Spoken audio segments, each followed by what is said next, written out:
नमस्कार, खबरों का पंचनामा में आपका स्वागत है। मैं हूं आपके साथ अंशिका।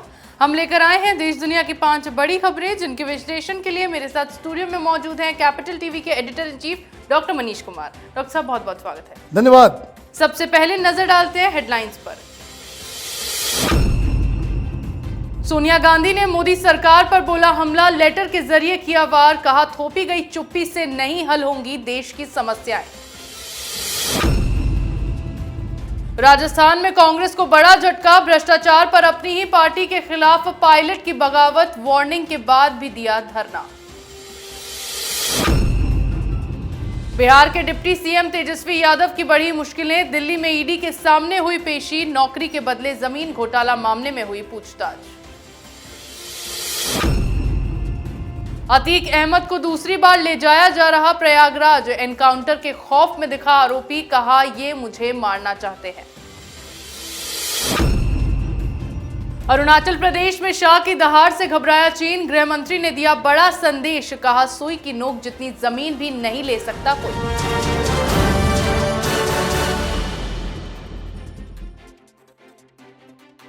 आज की पहली खबर में बात करेंगे सोनिया गांधी के लेटर की। कांग्रेस की पूर्व अध्यक्ष सोनिया गांधी ने एक बार फिर केंद्र की मोदी सरकार पर निशाना साधा है। सोनिया ने एक समाचार पत्र में लिखे लेख में मोदी सरकार पर केंद्र की एजेंसियों का दुरुपयोग करने, संसद में विपक्ष की आवाज दबाने, मीडिया पर दबाव बनाने, न्यायपालिका की विश्वसनीयता को कमजोर करने का प्रयास करने का आरोप लगाया। सोनिया ने अपने लेख में महंगाई, बेरोजगारी और किसानों के मुद्दे पर भी मोदी सरकार पर जमकर हमला बोला। साथ ही ये भी कहा है कि थोपी गई चुप्पी से देश की समस्याओं का हल नहीं होगा। डॉक्टर साहब, क्या कुछ मायने हैं सोनिया गांधी के संदेश के? देखिए, ये एपोलॉजी लेटर है। एपोलॉजी किससे? तो विपक्ष के जो 19 पार्टियां जो राहुल गांधी के कुतर्क से अपने आप को नहीं जोड़ पा रहे हैं।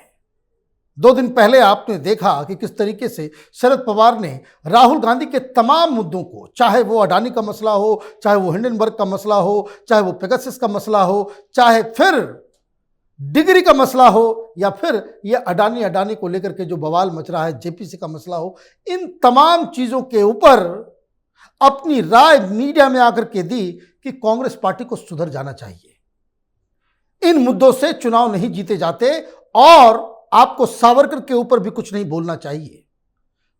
अगर आप कोई मुद्दा तय करते हैं तो वो मुद्दा, ये जो विपक्ष में आप एकता लाने की कोशिश कर रहे हो, उसके आधार पे आपस में कोऑर्डिनेट करके करना चाहिए। शरद पवार ने कहा देश के सामने और भी कई सारे मुद्दे हैं, बेरोजगारी का है, महंगाई का है, और अभी बेमौसम बरसात की वजह से किसानों को जो नुकसान हुआ है वो रियल मुद्दे हैं। राहुल गांधी बेकार के मुद्दों को उठाकर वो अपने हिसाब से रणनीति बनाना चाहते हैं, तो हम इनके साथ नहीं हैं। सोनिया गांधी को बेटे की गलतियों की, उसको कहते हैं कि उसको पूर्ति करने के लिए उनको सामने आना पड़ा, और वही सारी बातें इस लेख में कांग्रेस पार्टी ने कहा कि हम सारे लाइक माइंडेड पार्टी जो मोदी को हटाना चाहते हैं उनके साथ बैठ के एकजुट एक रणनीति के तहत हाथ मिलाने को तैयार है। और मुद्दे जो आपने गिनाए उसमें ना अडानी है, ना हिंडनबर्ग है, ना जेपीसी है। सोनिया गांधी ने इन मुद्दों को दरकिनार करके अपनी राय, कांग्रेस पार्टी के स्टैंड को जाहिर किया है। ये ओपन लेटर बेसिकली एक एपोलॉजी है। किससे? तो विपक्ष की पार्टियों से। जी बिल्कुल, चारों ओर से घिरने के बाद अब कांग्रेस का हाल खिसियानी बिल्ली की तरह हो गया है, इसलिए अब सोनिया गांधी पीएम को घेरने में जुट गई हैं। वहीं राष्ट्रीय स्तर पर कांग्रेस ने राहुल की सदस्यता जाने के मामले को बीजेपी के खिलाफ मुद्दा बनाकर जोर शोर से उठाया, लेकिन इस दौरान पार्टी में अंदर ही अंदर खेल हो गया। गहलोत और कभी उनकी सरकार में डिप्टी सीएम रहे पायलट के बीच लंबे समय से खींचतान चल रही है, जिससे कांग्रेस आलाकमान को बड़ा झटका लगा है। भ्रष्टाचार के मुद्दों पर अपनी सरकार के खिलाफ कांग्रेस नेता सचिन पायलट ने आवाज उठाकर अनशन का ऐलान किया था, जिसके बाद पार्टी ने उन्हें इस कदम पर चेताया। अनशन को पार्टी हितों के खिलाफ और पार्टी विरोधी गतिविधि बताया। बावजूद इसके पायलट ने अब आलाकमान को ही आंख दिखाते हुए अनशन किया। डॉक्टर साहब, बड़ा आज धरना पायलट की ओर से देखा गया। देखिए, ये बेसिकली ऐलान है कि अब वो कांग्रेस पार्टी में नहीं रहना चाहते। उनके साथ छल हुआ। उनको कहा गया था कि राजस्थान के मुख्यमंत्री के आप दावेदार हैं, तो पिछले चुनाव से पहले 2 साल तक राजस्थान की गर्मी में सचिन पायलट ने घूम घूम के कांग्रेस संगठन को खड़ा किया और उनकी वजह से कांग्रेस पार्टी चुनाव जीत पाई। लेकिन चुनाव जीतने के बाद सचिन पायलट के साथ धोखा हुआ। वादा करके सोनिया, प्रियंका और राहुल ये मुकर गए। अब गहलोत साहब को बना दिया गया, तब से ये तकरार चल रहा है। लेकिन अब तो पानी सर के ऊपर से चला गया। जब ये सचिन पायलट को समझ में आता है कि आगामी चुनाव में भी वो मुख्यमंत्री का चेहरा नहीं होंगे, तो उनके पास कोई दूसरा ऑप्शन नहीं है। पार्टी को छोड़ना है तो क्या तरीका हो सकता है पार्टी को छोड़ने का? तो आप अपनी ही सरकार के खिलाफ अनशन पे बैठ जाते हैं। अनशन में आप बैठते हो तो आपको पार्टी की तरफ से धमकियां दी जाती है। ये कहा जाता है कि ये एंटी पार्टी एक्टिविटी है, ये इनडिसिप्लिन है, कार्रवाई की जाएगी। लेकिन फिर भी ये कहते हैं कि कार्रवाई करो। हम तो अपने प्रोग्राम से हिलने वाले नहीं हैं। दूसरी तरफ कांग्रेस पार्टी के जो नेशनल स्पोक्स पर्सन है, सीनियर मोस्ट जयराम रमेश, उन्होंने साफ कर दिया कि आगामी चुनाव गहलोत साहब के चेहरे पे ही चुनाव लड़ा जाएगा। कांग्रेस पार्टी उनके ही नाम से चुनाव लड़ेगी। तब तो इनके पास और भी कोई चारा नहीं है। इसलिए आप देखिए, अनशन वो कर रहे हैं, लेकिन स्टेज पे ना तो चेहरा राहुल गांधी का नजर आ रहा है, ना प्रियंका वाड्रा का, और ना ही सोनिया गांधी का।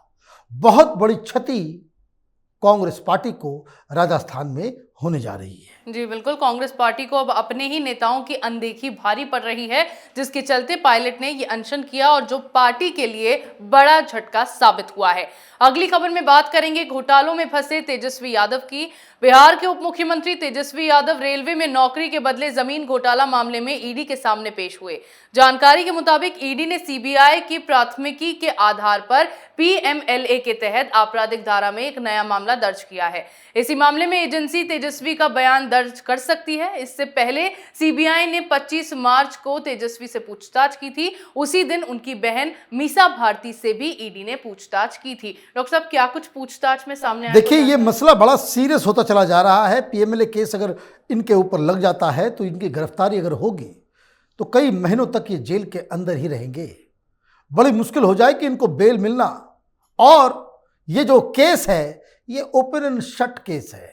जिस तरह के इन्वेस्टिगेशन से खुलासे हुए हैं, 200 लैंड पार्सल, मतलब 200 जमीनें ऐसी हैं जिन्हें लालू यादव के परिवार, उनसे जुड़े हुए लोग या उनसे जुड़ी हुई कंपनियों को मिला है नौकरी देने के नाम पे। तो ये तो भुगतना पड़ेगा। लेकिन दिक्कत क्या है कि ये आरजेडी वाले, कांग्रेस वाले, ये तमाम विपक्षी पार्टियां, ये सब सुप्रीम कोर्ट गए थे ये कहने के लिए कि ईडी सीबीआई का गलत इस्तेमाल हो रहा है। सुप्रीम कोर्ट ने कहा कि कोई गलत इस्तेमाल नहीं हो रहा, आप इसको फेस कीजिए। अब दिक्कत यह है कि चुनाव नज़दीक है, राजनीतिक परिस्थितियां बदलती चली जा रही हैं। अगर 4-5 बड़े बड़े लीडर सलाखों के पीछे चले जाएंगे तो बड़ी मुश्किल हो जाएगी विपक्षी एकता के लिए। और ये जो मुद्दा बनाया जा रहा है कि ईडी सीबीआई का गलत इस्तेमाल हो रहा है, ये औंधे मुंह गिरने वाला है। क्योंकि देश की जनता ये ज़रूर चाहती है कि वो तमाम नेता जो राजनीति में आने से पहले छोटे छोटे घरों में रहते थे, राजनीति में 10 साल 15 साल गुजारने के बाद ये लोग महलों में कैसे पहुंच गए, विदेशी गाड़ियों का पूरा जखीरा इनके पास कैसे, कहां से आता है, कहां से इनकी कमाई होती है। तो ये लोग अगर जेल जाते हैं तो जनता प्रसन्न होती है। और यही दिक्कत है, ये कैच 22 सिचुएशन में विपक्ष फंसा हुआ है। जी बिल्कुल, घोटाला मामले में तेजस्वी ईडी के सामने पेश हुए, जहां उनसे पूछताछ की गई, जिसमें कई बड़े खुलासे होने की आशंका जताई गई है। आगे बात करते हैं उमेश पाल हत्याकांड के मास्टरमाइंड अतीक अहमद की। उमेश पाल अपहरण मामले में सुनवाई के 16 दिन के अंदर अतीक अहमद को दूसरी बार साबरमती जेल से प्रयागराज लाया जा रहा है। प्रयागराज पुलिस अपने साथ उन्हीं गाड़ियों को लेकर पहुंची जो पिछली बार लेकर आई थी, लेकिन जुर्म की दुनिया का ये बाहुबली, जिसके नाम का लोगों में डर था, वो खुद दहशत में नजर आया। जेल से बाहर आते ही दहशतगर्द अतीक को फिर से एनकाउंटर का डर सताने लगा और इस बार भी उसने खुद बताया कि यूपी पुलिस उसे मार देगी। इस बात से वो कितना घबराया हुआ है। डॉक्टर साहब, एक बार फिर प्रयागराज जेल अतीक अहमद को लाया जा रहा है। देखिए, बिल्कुल जो कानूनी कार्रवाई है वो तो होनी चाहिए। ये कोई वीआईपी थोड़ी है, एक गैंगस्टर है। ये बात अलग है कि तथाकथित सेकुलर पार्टियों ने इस तरह के माफिया, इस तरह के गैंगस्टर, इस तरह के गुंडों को महिमा मंडन करके उनको नेता बनाया। आज मैं देख रहा था, उसकी अंतरात्मा कांप रही थी। वो कह रहा था कि पुलिस वाले मुझे मारना चाहते हैं।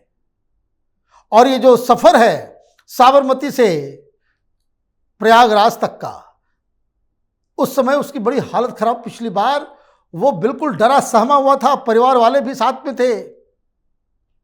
योगी आदित्यनाथ के प्रशासन का ये जो डर, ये खौफ माफिया और गुंडों के चेहरे पर नजर आ रहा है, ये जरूरी है। इस तरह के हर राज्य में, हर सरकार से अगर माफिया को ऐसे डर, ऐसा खौफ रहेगा कि उसकी मौत हो सकती है, तो हिंदुस्तान में ये अपराध और खास करके ये जो ऑर्गेनाइज्ड क्राइम जो है, उस पे बहुत बड़ा, इसको कहते हैं, फुल स्टॉप लग सकता है।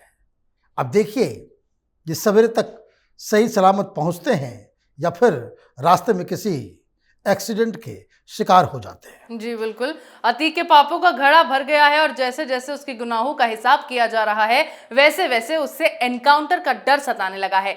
आज की आखिरी खबर में बात करेंगे चीन को शाह के करारे जवाब की। केंद्रीय गृह मंत्री अमित शाह अरुणाचल प्रदेश के दौरे पर हैं। 2 दिवसीय दौरे पर पहुंचे अमित शाह ने अरुणाचल प्रदेश के किबिथु इलाके में वाइब्रेंट विलेज प्रोग्राम की शुरुआत की। ऐसे में शाह के दौरे से चीन बौखला उठा है, क्योंकि गृह मंत्री की ये यात्रा अरुणाचल प्रदेश में उसी क्षेत्र में है जिस पर चीन आए दिन अपना दावा करता है। ऐसे में चीन की हालिया हरकत के बाद शाह के दौरे से ड्रैगन के लिए ये एक बड़ा झटका माना जा रहा है।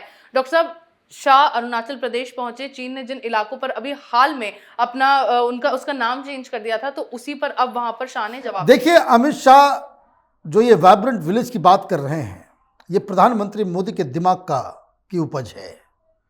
वो चाहते हैं कि बॉर्डर के साथ जो इलाका है वहाँ पे गांव बसाए जाएं, लोगों को वहाँ पे बसाया जाए, टूरिस्ट स्पॉट बनाया जाए, ताकि आप जो हिंदुस्तान के अलग अलग शहरों से लोग हॉलीडेज के लिए जाते हैं, वो अरुणाचल जाएं, उन इलाकों में जाएं जिसे चीन कहता है कि वो हमारा है।